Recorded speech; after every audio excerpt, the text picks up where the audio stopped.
Hello students, welcome है आप सभी का क्लास 9 सीबीएसई इंग्लिश लिटरेचर का जो सिलेबस है आपका उसका फर्स्ट पोयम है द रोड नॉट टेकन। बहुत ही फेमस पोयम है स्टूडेंट्स। जैसा कि आपका क्लास 9th में जब फाइनल एग्जाम होता है जो कि वेरी क्रूशियल एंड डिसाइडिंग होता है, आप सभी जानते हैं सीबीएसई की पॉलिसी, और आपके सिलेबस में जो ये पोयम है यहाँ से क्वेश्चन 100% आता है। तो इस पूरी पोयम को आपको ध्यान से समझना है। हम देखने वाले हैं stanza wise meaning with rhyming scheme, poetic devices and all the very important points. So I hope कि आपको ये लेसन पसंद आएगा और कमेंट्स में सब लोग मेरे साथ जुड़े रहिएगा।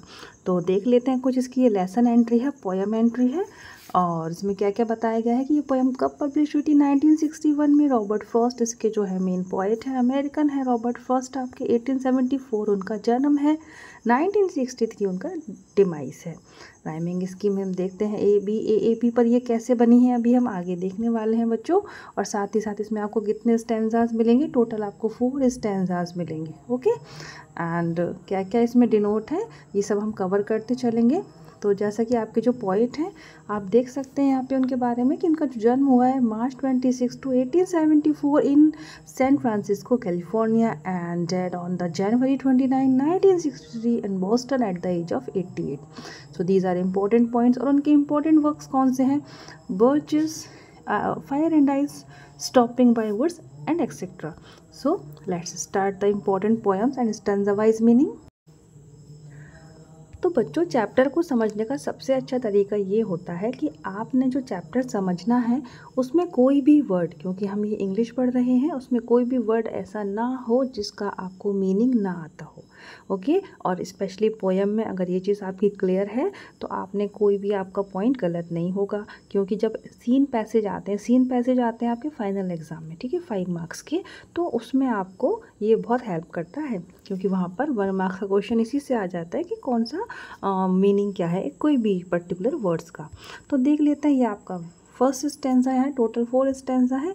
अब ये पोयम किस बारे में? The road not taken. देखो क्या है ना, कभी कभी किसी मूवी का नाम क्या रखा जाता है कि कौन सी रोड चुनी गई, पर यहाँ पर ये कह रहे हैं कि जो रोड उन्होंने नहीं चुनी, कौन सी रोड नहीं चुनी, और जब उन्होंने उसको सेलेक्ट नहीं किया उसकी वजह से उनकी लाइफ में कितना बड़ा डिफरेंस आ गया, कितना बड़ा चेंज आ गया। सो अगेन देख लेते हैं। Before you read this well known poem is about making choices and the choice that shape us. Life में जो हम चॉइस चुनते हैं, डिसीजन लेते हैं जो कि हमें शेप देती हैं, उससे रिलेटेड आपकी ये पोयम है। Robert Frost is an American poet who write simply but insightfully लिखते रहे वो। इंसाइटफुली मतलब बहुत ज़्यादा उनका जो परसेप्शन था वो बहुत ज़्यादा डीप था, अनकॉमन ऑर्डिनरी थिंग्स के बारे में। So let's start very first stanza. Word to word समझते चलना बच्चों। Two roads diverged in a yellow wood, and sorry I could not travel both, and be one traveler. Long I stood and looked down one as far as I could, to where it bent in the undergrowth. Students, यहाँ जो poet है in the standing when the poem is starting, he is at the point where he has two choice one option, and he has at the point जहाँ से आपकी 2 roads जा रही हैं, एक इस तरफ जा रही है तो कहीं दूसरी तरफ जा रही है। ओके, तो उनको ये लग रहा है कि वो कौन सी चुने। अब वो हैं कहाँ? येलो वुड्स में। येलो वुड यहाँ पर क्या है? फॉरेस्ट है। येलो मीन्स क्या है? ऑटम सीज़न चल रहा है। ऑटम सीज़न यानी कि पत्ते जो है पीले और ब्राउन होके झड़ जाते हैं ना, तो ये इसका मतलब है। तो यानी कि वो एक फॉरेस्ट में है और ऑटम सीज़न है, तो 2 रोड्स हैं जो डाइवर्स्ड हो रही हैं, और अब वो सोच रहे हैं in this point when poem is starting कि वो क्या करें। And sorry I could not travel both, तो वो दोनों रोड पे तो एक बार में नहीं जा सकते, बिकॉज पोएम इज सिंगल, वो तो एक ही है। And be one traveller long I stood, जैसा कि मैं एक ही ट्रैवलर हूँ, एक ही यात्री हूँ। लॉन्ग मतलब बहुत देर तक, आई स्टूड मैं वहाँ खड़ा हुआ हूँ, सोच रहा हूँ। And look down one as far as I could, जैसा कि 2 रोड्स हैं, 2 रोड जा रही हैं, तो उनमें से किसी एक को देख रहा है बहुत बहुत बहुत दूर तक, जहाँ तक वो देख सकता है। To where it bent in the underground, जहाँ तक वो रोड जाती गई और मुड़ गई, ठीक है, वहाँ तक वो उसको देख पा रहा था। Underground means dense growth. Dense मतलब घना जंगल, क्योंकि वो येलो वुड में है, ठीक है। तो अब यहाँ पर वो सोचते चल रहे हैं कि मैं कौन सी रोड चुनूँ, जिसमें से उन्होंने एक रोड को तो बहुत अच्छे से चेक किया, एग्जामाइन किया। So in this first stanza only the background is given to us कि कैसे पोइट की क्या सिचुएशन है, और अभी उन्होंने कोई रोड चूज़ नहीं किया है बच्चों। चलो तो नेक्स्ट में चलते हैं हम लोग। Then took the other just as fair and having perhaps a better claim. देन अब वो दूसरी वाली को देखते हैं, जस्ट एज फेयर, वो भी अच्छी है, फेयर मीन्स गुड है, ओके है, नाइस है, and having perhaps the better claim, उन्हें लगा कि ये वाली रोड ज़्यादा अच्छे से क्लेम कर रही है कि मैं इस पे जाऊँ, ये ज़्यादा अच्छी है, because it was grassy and wanted wear. ठीक है, तो मतलब वो कैसी है, ग्रासी है, ग्रासी है, घास उगी हुई है। अब सोचने वाली बात है, जिस रोड पे ज़्यादा दुनिया जाएगी, ज़्यादा लोग चलेंगे, तो वो उस पे जो घास होगी वो कुचल जाएगी, है ना। पर ये जो रोड है जो बैटर क्लेम करती है वो ग्रासी है और वांटेड वियर है। Wanted wear means less travelled, जिस पे कम लोग चले हैं। Though as for that the passing there, जब मैं वहाँ से गुजरा, had worn them really about the same. लेकिन जब उसको थोड़ा और पास से देखते हैं तो लगता है कि जो वॉन मीन्स होता है उसको यूज़ जो किया गया है लगभग सेम ही किया गया है। अगेन ये कंफ्यूज हो रहे हैं, हालांकि टू रोड्स हैं, एक पर मतलब दूसरी जो इन्होंने पहली देखी, दूसरी देखी वो इन्हें ग्रासी दिखती है, वांटेड वेयर दिखती है, लेस ट्रेवल्ड दिखती है। तो इन्होंने सोचा चलो अब, हालांकि फिर भी इन्हें दोनों सेम लग रही हैं, फिर भी जो सेकंड वन है वो ग्रासी और वांटेड वेयर है। अब कह रहे हैं and both that morning equally ले, दोनों के दोनों जो रोड्स हैं उस मॉर्निंग में एक समान दिख रही हैं, क्योंकि मॉर्निंग का टाइम है।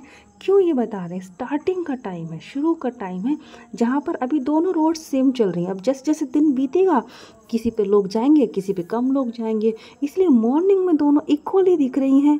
इन leaves no step had trodden black, यानी कि जो पत्तियां हैं, अब जो उस रोड पे पत्तियां पड़ी हैं, ऑटम सीजन है, थोड़ा समझेंगे, ठीक है, सूखी पत्तियां पड़ी हैं, तो वो कैसी हैं, उनको देखकर लग रहा है पत्तियों पर अगर कोई चलेगा तो पत्तियां कैसी हो जाएंगी बच्चों, क्रश्ड हो जाएंगी। ट्रॉडन मतलब क्रश्ड, कुचली हुई, और वो ब्लैक पड़ जाएंगी।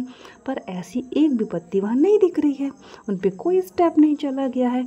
तो मॉर्निंग के टाइम में वो क्या कह रहे हैं, बोथ दैट मॉर्निंग इक्वली ले, दोनों एक सी हैं और जिस पे कि कोई भी स्टेप नहीं चला गया है, ना ही कोई ट्रॉडन ब्लैक है, ना ही वो क्रश हुई हैं। Oh I keep the first for another day. तो यहाँ पर इस लाइन में अब हमारे मिस्टर पॉइंट ने क्या ले लिया है, डिसीजन ले लिया है कि वो कौन सी रोड को चूज़ करने वाले हैं।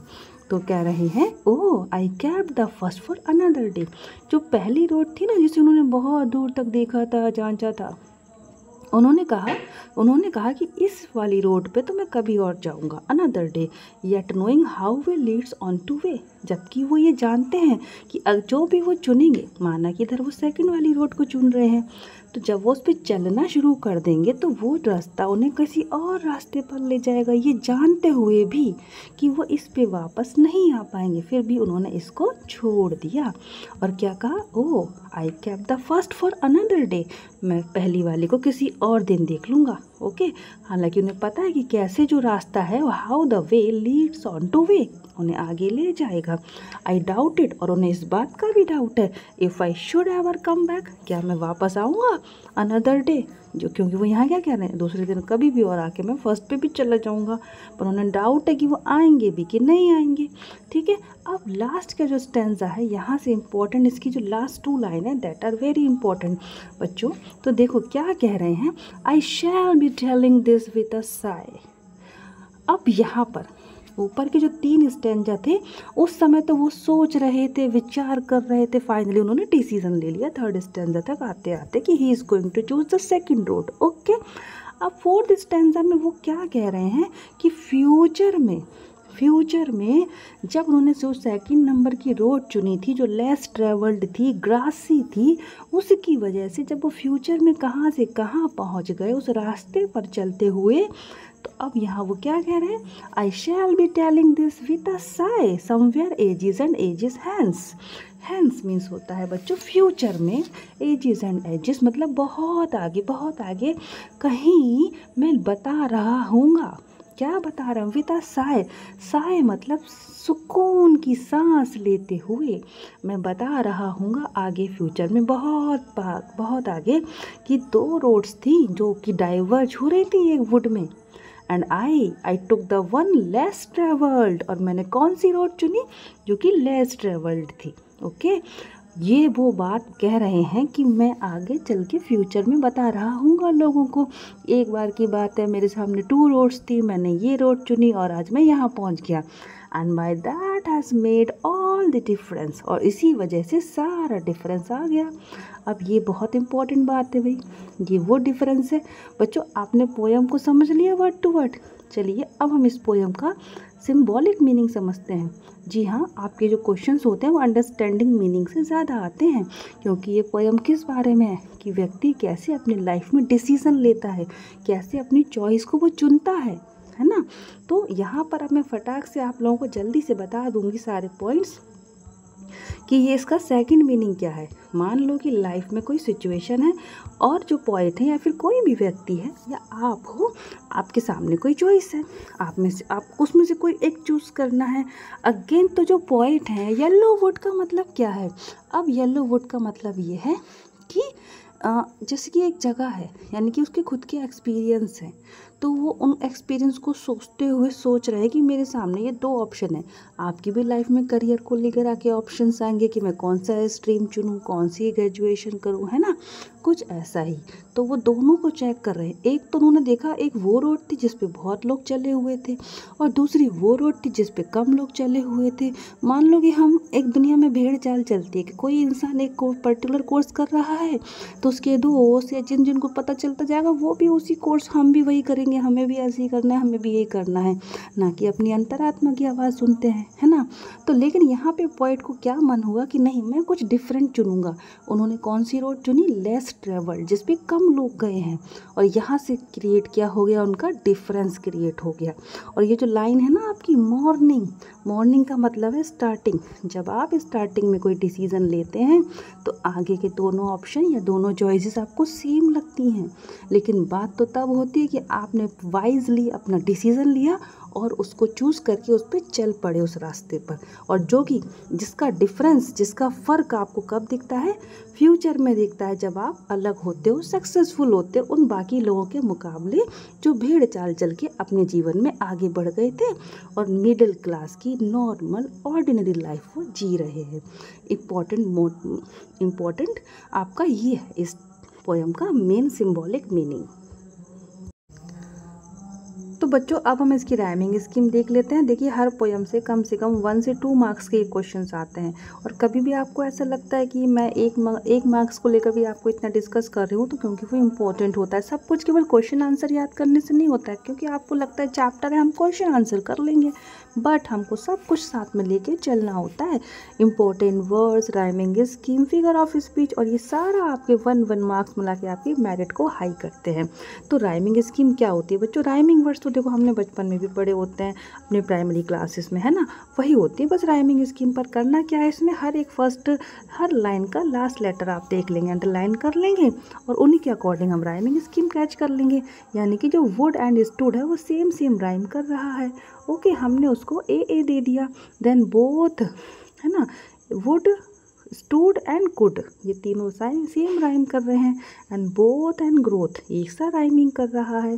तो फिर से एक बार चेक करा दें आपको। देखिए वुड को हमने ए दे दिया, बोथ अलग है, इसको हमने बी दे दिया बच्चों। स्टूड अगेन वुड से मिलता जुलता है, इसको भी हम ए दे देंगे। कुड अगेन स्टूड कुड, ये भी राइम करता है। एंड ग्रोथ राइम करता है हमारे बोथ से, तो इसको हमने बी दे दिया। ओके, अगर यहाँ एक और तीसरा फर्स्ट शब्द होता हम इसको एक और अल्फ़ाबेट इसको डिनोट कर देते। तो आपकी राइमिंग स्कीम क्या हो जाएगी, जब हम इसको चेक करते हैं ना, तो इसको हम वर्टिकल में चेक करते हैं ना, लेकिन हम इसको लिखते समय हॉरिजॉन्टल में लिखते हैं, यानी कि A B B. This is the rhyming scheme of this stanza. और देखिए बच्चों, जो एक राइमिंग स्कीम इस स्टेंजा की है वही सारे स्टेंजा पे आप देख पा रहे होंगे फिट हो रही होगी। जैसे कि ये देखिए, fair, claim, wear, there, same जाएगा आपका, ठीक है। फेयर को ए, क्लेम को बी, वियर को अगेन ए, देयर को भी ए, एंड सेम को जाएगा बी। A B. इस तरह से आपकी राइमिंग स्कीम हो जाएगी। अब हम इसकी फिगर ऑफ स्पीच भी देख लेते हैं। तो बच्चों अभी आपने क्या देखा, राइमिंग स्कीम देखी है अपने, जैसे कि would, both, stood, could and under growth, A, B, A, B। इस तरह से आप अपने नोट्स बनाएं बहुत सुंदर से। ये कुछ वर्ड्स है। अंडर ग्रोथ का मतलब डेंस ग्रोथ, घना जंगल, वॉर्न मतलब यूज्ड, है ना। लुक डाउन यानी सेकंड रोड को देखते हैं, सेकंड रोड उन्हें कैसी लगती है, ग्रासी। वांटेड वेयर मीन्स क्या, लेस ट्रेवल्ड मिलती है उन्हें वो। साथ ही साथ जो वर्ड आता है आपका मॉर्निंग में क्या देखते हैं, ट्रॉडन ब्लैक है कि नहीं है, तो कुछ इस तरह से है। ये देखिए क्रश्ड विथ फीट, ओके। और साथ ही साथ हमने इसमें देखा पोइट का अबाउट द पोइट। अब वन बाय वन हम बहुत ही ब्यूटीफुली इसके सारे फिगर ऑफ स्पीच देखते चलेंगे। तो एनाफोरा जो फिगर ऑफ स्पीच है वो किस टाइप का फिगर ऑफ स्पीच है, जिसमें कि एक ही स्टैंजा की 2 और मोर लाइन एक ही वर्ड से स्टार्ट होती हैं, ठीक है। अब जब आप देखेंगे बार बार पोइट कह रहा है and sorry I could not travel both, and be one traveller long I stood, and look down on as far as I could. तो ये तीनों की तीनों लाइनें कौन से वर्ड से शुरू हो रही हैं, एंड से। इसी तरह एक ही स्टैंजा की 2 या 2 से ज़्यादा लाइन किसी एक वर्ड से शुरू होती है, उसको हम एनाफोरा कहते हैं। नेक्स्ट फिगर ऑफ स्पीच है हमारे इस पोयम की मेटाफर। बच्चों आपको जैसा भी लगे ये पोयम, ये पूरा चैप्टर, ये पूरा वीडियो हेल्पफुल लगता है तो ज़रूर से कमेंट में बताइए, तो आप लोगों को आगे और भी ऐसे लेसन मिलेंगे। So metaphor when two unlike objects. अब मेटाफर अगर एक शब्द में पूछा जाए आपसे तो इसका मतलब होता है कंपेयर करना, comparison. Metaphor comparison, metaphor comparison, okay. लेकिन कैसे कंपैरिजन होता है, जो जिन दो चीज़ों का कंपैरिजन होता है बच्चों वो बिल्कुल अलग होती हैं, किसी भी तरह से एक समान नहीं होती हैं, ठीक है, ये बात होती है। अब यहाँ पर कंपैरिजन किस चीज़ का हुआ है, रोड को कंपेयर किया गया है जीवन के रास्ते से, आपकी चॉइस से, आपके डिसीजन से, है ना, कि कौन सी रोड चुने, कौन सा डिसीजन लें, ये है मेटाफर, ओके। नेक्स्ट हम आ जाएंगे बच्चों सिम्बोलिज्म पे, यानी कि किसी चीज़ को किसी दूसरे के रूप में बताते हैं। यहाँ पर जो येलो वुड किस चीज़ का सिंबल है, चेंजेस का। येलो वुड यानी कि क्या था, मैंने बताया था ना, पीले पत्ते, ऑटम सीजन, है ना। तो जब क्या होता है ऑटम मतलब परिवर्तन हो रहा है, परिवर्तन हो रहा है, पीले पत्ते झड़ेंगे तभी तो नई हरी पत्तियाँ आएंगी, चेंजेस। और यही पोएट की लाइफ में परिवर्तन हो रहा था, यही हमारे जीवन में परिवर्तन होता है जब हम कोई डिसीजन लेते हैं। तो यहाँ पर कौन सा फिगर ऑफ स्पीच है, सिम्बोलिज्म। उसके बाद आ जाता है आपका पर्सोनिफिकेशन। पर्सोनिफिकेशन में देखिए कौन सा वर्ड मिलता है हमको, पर्सन, यानी कि पर्सन की क्वालिटी किसी को भी दे दी जाए उसको कहते हैं पर्सोनिफिकेशन।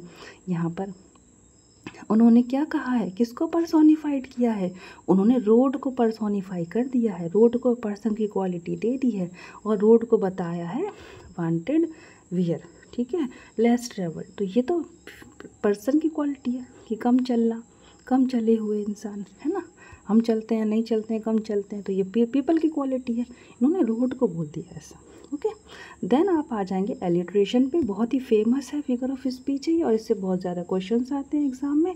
जब एक ही लाइन में 2 और मोर वर्ड सेम लेटर से शुरू होते हैं वो होता है आपका एलिट्रेशन, ओके। अनुप्रास अलंकार जो कि हिंदी में होता है। तो जैसे कि वांटेड वेयर, W से दोनों वर्ड शुरू हो रहे हैं, देन टुक, एजिस एजिस, ये सब आपके एलिट्रेशन में आ जाएंगे बच्चों, क्योंकि एजिस एजिस ए से स्टार्ट हो रहा है। अब आ जाएंगे हम लोग एसोनेंस पे। एसोनेंस फिगर ऑफ स्पीच में क्या होता है, रिपीटेशन होता है एक ही लाइन में वॉबल साउंड का, वॉबल साउंड रिपीट होता है जब, तो उसको हम लोग एसोनेंस कहते हैं। देख लेते हैं इसका एग्जाम्पल। इसके एग्जाम्पल में हम देख लेंगे, 2 रोज diverge in a yellow would, assonance यानी कि वॉबल का रिपीटेशन। तो इस पूरी ही लाइन में ओ साउंड बार बार रिपीट हो रहा है, 2 में ओ साउंड है आपका, रोड में ओ साउंड है, येलो ओ साउंड है एंड वुड में ओ साउंड है बच्चों। तो इसकी खासियत क्या होती है कि इसमें जब आपका कोई भी वॉबल रिपीट होता है, ज़रूरी नहीं है कि वो लाइन के शुरू में हो, एंड में हो, मिड में हो, कहीं भी हो सकता है, ओके, बट वो साउंड रिपीट होना चाहिए, that is assonance. Repetition figure of speech है, यानी कि पूरी ही फुल पोयम में, ये नहीं कि किसी एक लाइन में या किसी एक स्टैंजा में, नहीं, फुल पोयम में कहीं कोई भी एक वर्ड बार बार रिपीट किया गया है पोइट के द्वारा, टू गिव इम्पोर्टेंस, उसका कोई महत्व होगा उस वर्ड का। तो अब इसमें ये नहीं कहना आपकी द, ऑफ, ऐसे वर्ड भी मैडम रिपीट हुए हैं, नो, इम्पॉर्टेंट वर्ड होते हैं जिसका पोइट ने कुछ महत्व बताया होता है। तो वो कौन से वर्ड हैं, जैसे कि आई, एजेस, 2 रोड्स, ये पोयम में यूज़ किए हैं पोइट ने बार बार। Two roads diverged, ages and ages, है ना, I will choose, I do. तो उन्होंने मैं तो बताया कि मैं चॉइस कर रहा हूँ 2 रोड में से कोई एक रोड, ऐसे। अब आ जाते हैं इमेजरी फिगर ऑफ स्पीच पे। इमेजरी फिगर ऑफ स्पीच जैसे कि इसके नाम में क्या है, इमेज, तो यानी कि हम सोचेंगे कि इमेज दिखती होगी हमारी आँखों में, लेकिन हाँ ये तो सही है। साथ ही साथ इमेजरी फिगर ऑफ स्पीच वो होती है जो आपके 5 सेंसेस को अपील करे, ना कि केवल आइज़ को, बल्कि 5 senses, eyes, ear, nose, touch, skin and आपका जो टेस्ट है वो 5 सेंस को, है ना। तो अब यहाँ पर जो आपका, हालांकि ये तो आइज़ को ही अपील कर रहा है, yellow wood, 2 roads, trodden black या क्या है, कुचले हुए काले पत्ते, ठीक है, वो रोड जिस पे लोग ज़्यादा चलेंगे तो पत्ते कुचल जाएंगे। तो ऐसा कुछ इमेज सा हमारी आँखों में आ जाए, है ना, इमेजरी। ओके, देन आप देख लेंगे एंजॉयमेंट। ये फिगर ऑफ स्पीच में ये होता है कि पोइट क्या करते हैं, एक सेंटेंस लेते हैं, ठीक है, एक सेंटेंस है लेकिन वो यहाँ से शुरू हो रहा है और यहाँ पर एंड हो रहा है तीसरी लाइन में। तो सेंटेंस तो कंटिन्यू है पर उसको लाइन ब्रेक कर दी उन्होंने, 3 लाइन में ब्रेक कर दिया। क्यों? ये उन्होंने उसको पोयम का रूप देने के लिए। तो आपकी पोयम में कहाँ मिलेगा आपको एंजॉयमेंट, जब वो कहते हैं I took the one less travelled by and that has made all the difference. ये आपकी पोयम की लास्ट 2 लाइन है जिसमें कि ये अपने आप में एक सेंटेंस है, आई से लेकर डिफरेंस तक ये अपने आप में एक सेंटेंस है, लेकिन पोइट ने इनको 2 लाइन में ब्रेक कर दिया। इनको पहचानते कैसे हैं, एक तरह से सेंस लगा के, यहाँ भी ये सेंटेंस टाइप से यहाँ शुरू हो रहा है और लास्ट में फिगर ऑफ फुल स्टॉप इसमें लगा मिलेगा आपको, that is the enjoyment figure of speech. तो बच्चों कैसा लगा आज का ये वीडियो ज़रूर से बताइएगा, लाइक करें, शेयर करें, कमेंट्स करें। CBSE के सारे पॉइंट्स आपको मिलने वाले हैं इस चैनल पर। Thank you so much for watching this video. खुश रहिए, पॉजिटिव रहिए, जय हिंद।